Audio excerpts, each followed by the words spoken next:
What's up? Hello. We are back with another episode of Sammy and Creepy. Tonight, I want to talk about the movie that I have been talking about for weeks and waiting on.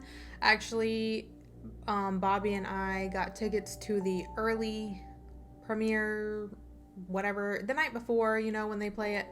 So we went to it yesterday, which was March 7th, and I waited to film this and post this until the day actually released and everybody was going to go see it so that I don't ruin anything. But I'm going to be honest, there might be mild spoilers in this. I don't know what you guys consider spoilers, so if you don't want to know any more than what the trailer shows, probably don't watch this video until after you've seen it. But I want to talk about it. I won't give the ending away or anything like that. I will try to keep it as spoiler free as possible, but I just want to warn you that my review is probably going to consist of some type of mild spoilers. Okay? So, first I will say I liked the movie. I definitely did. I think Bobby gave it a 6.5 out of 10, but I would definitely give it a higher rating than that. I enjoyed the movie. I know some people didn't, and I can see why. I will say, before saying anything else, that if you're expecting a hardcore horror movie, I guess I should have considered the fact that it is PG-13. I'm pretty sure it's PG-13. That should have told me that there wasn't going to be too much, but I've seen some really scary PG-13 movies. So I feel like they still could have done a little more. That's the thing. I would say it's not scary. It's creepy. It's creepy, but not scary. I still enjoyed it. So our characters are Jessica, Taylor, Alice, and Max. So Jessica and Max are husband and wife. Max has 2 daughters from his previous marriage, named Alice and Taylor. The movie centers around Alice. This is the little girl that has the imaginary friend. She's the youngest.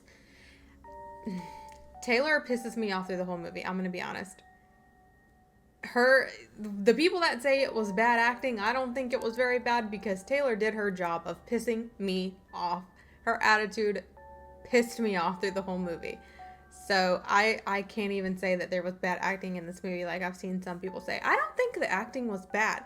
The only acting that I thought was kind of cringe was the neighbor lady named Gloria in the movie, and when you watch it you'll see why. Probably her acting was a little bit cringe, but all in all I felt like the acting was fine. I enjoyed it. I didn't feel like it was a cheap movie. I didn't feel like it was half-assed or anything. I actually enjoyed it. I think it was a good movie. I don't understand some of the complaints on it, but everybody's opinion is their own opinion. I think it's a good premise. I do think it could have went a better way. It could have been more scary. But anyway, back to the point. We have our characters, Jessica, Taylor, Alice, and Max. Max is there for about half of the movie, but the movie is centered on Alice and Jessica and slightly less Taylor. Jessica is their stepmom. Jessica is an artist. She grew up in this specific home, and Max has agreed for them to move back into Jessica's childhood home. You find out that her father is in a 24-hour care facility. You'll find out why. I don't want to spoil that because it will kind of spoil. If I tell you why, then it will ruin, it'll spoil too much for you for the movie. But her dad is in a 24-hour care facility, and so they moved back into her childhood home because that was the happiest place to her from what she remembers.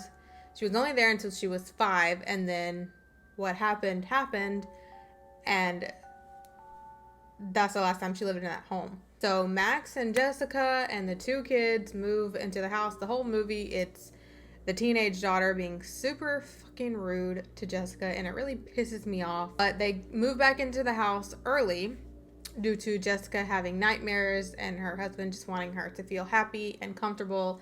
And so they move back into her house. She's so happy to be in her childhood home. She's finding some of her stuff, and Alice wanders down to the basement and into a locked up room. And that is where she finds Chauncey the bear, which is what she calls him, Chauncey. This becomes her new imaginary friend. It's like any other typical imaginary friend movie with a creepy kid. She gets super attached to this bear, and Jessica entertains it. She's like, oh, it's so cute. You know, this is how they're coping. Because the movie implies that there's something wrong with their mom. Like, she has some type of mental issues going on. And that she really needs a lot of help. The children are kind of dealing with not being able to see their mom, or their mom, due to her mental issues, mistreating them at some point. You'll see more of it when you watch the movie, if you watch the movie. I might do a full spoiler later after everybody's had a chance to see it, but anyway.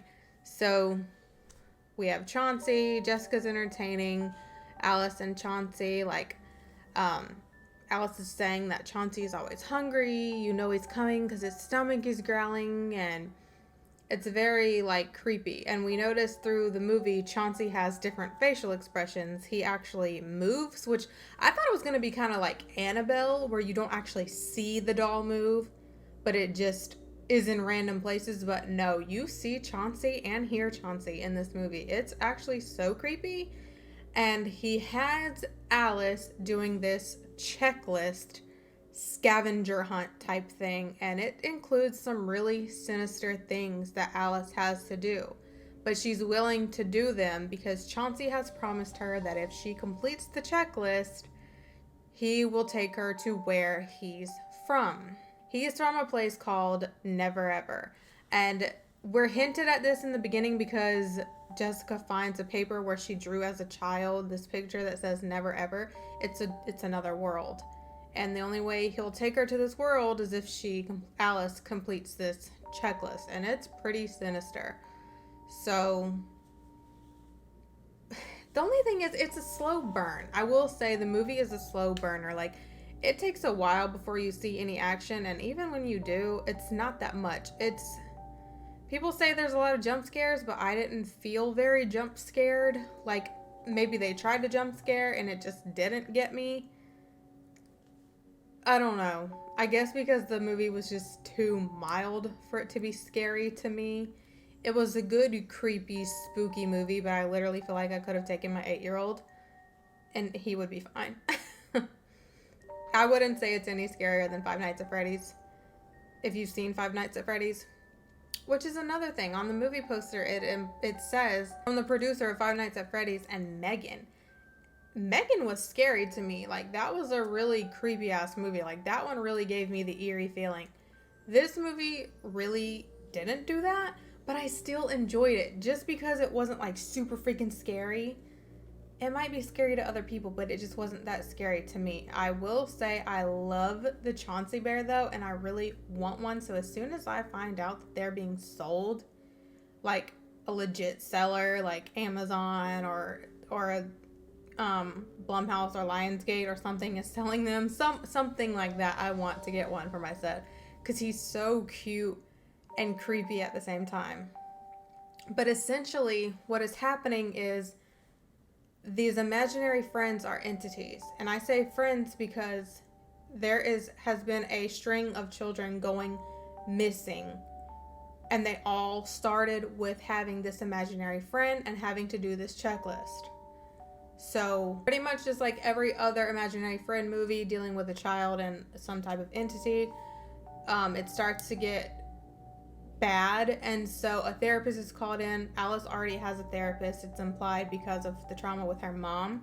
And so Jessica brings her therapist to the home, and this therapist has this meeting with Alice, and Alice wants to bring in Chauncey, and Alice and Chauncey get into an argument, and Chauncey is speaking out loud, and he says some really horrible things to this therapist, things that Alice wouldn't even know about her threatening her. And that's when the therapist tells Jessica and shows Jessica these other children that she's dealt with this imaginary friend situation, and they've all gone missing. And that is what I won't spoil for you, is where they've went, which you probably can guess where they went, but the plot of how they get there and what it's like there and how they get out or don't get out is where it gets really sinister. So I would say it's not that scary up until they're actually completing the checklist and they figure out what's really going on. That's when it gets super, super sinister. Chauncey doesn't actually do any horrible things to anyone until that point. So that's why I say this movie is a slow burn. But there's some really like touching moments, like Jessica, you just love her right away because you can see that through the movie, all she wants is to be a great mom to these kids. She wants them to love her and feel safe with her and feel happy. And this is why Taylor really irks me through the movie, because she's so fucking hateful to her. But it's touching, creepy, and fun. That's what I would say. It's touching, creepy, and fun. The only thing is, I wish that it would have been a little scarier, a little more action, as far as like I wish Chauncey would have went a little further earlier in the movie, and I wish that there was a better conclusion in the ending. But I will say the end does imply that there may be another movie, because it's one of those that when it ends, it's still happening. The thing wasn't dealt with completely, if that makes sense. So sorry if this was like rambly and out of order, but I just wanted to say that I've been talking about this for weeks. I've been so excited for this movie. I will not say that I'm disappointed in this movie. I will just say that I wish it was a little creepier, because with Blumhouse, like typically they're pretty creepy. The Blumhouse movies that I have watched so far have been super creepy. Like comparing it to Megan, using Megan on the movie poster very much made me think it was going to be as sinister as Megan. And while it is sinister, it's a little more childish and mild than Megan. With Megan, she was just full out fucking scary. But that could be like an uncanny valley type of thing, because she looks human, but we know she's not. Maybe that's why Megan's scarier, because it's like an uncanny valley situation. Do you know what? That makes sense. That could be why. But yeah, I liked the movie. I would give the movie like an 8, 7.5 or 8 out of 10. I would watch it again. When it comes to streaming services, I probably will watch it again. I thought it was a good movie. I thought it was creepy. I just thought it could have been scarier. It didn't scare me. It was just a fun, creepy watch. It would be a good movie that if you're a horror lover and you want to introduce your children to horror, I think that would be a good one to like start them out with. That's what I think. I wish it was scarier. That's the only thing. I really wish it was scarier, but I still enjoyed it, and I still want a Chauncey bear. So if any of you ever find out that they're being sold, let me know, because I want one so badly. I want him for my set. Okay. Anyway, thank you so much for watching. Let me know if you saw Imaginary and what you thought of it, and what other horror movies you're excited for. I'm excited for the new Sydney Sweeney horror movie coming out, Immaculate. That looks super scary. I'm super into that kind of movie, and I really like Sydney Sweeney, so I think that one's gonna be good. I'm really excited for that one. I'm also excited for, is it Spiders? What's the new, hold on, let's see. There's 2 other movies I'm excited for. I'm excited for Immaculate. I'm excited for A Quiet Place Day 1. Sting.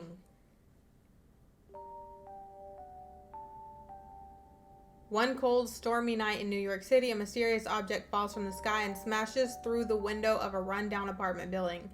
It is an egg. From the egg emerges a strange little spider. The creature is discovered by Charlotte, a rebellious 12-year-old girl obsessed with comic books.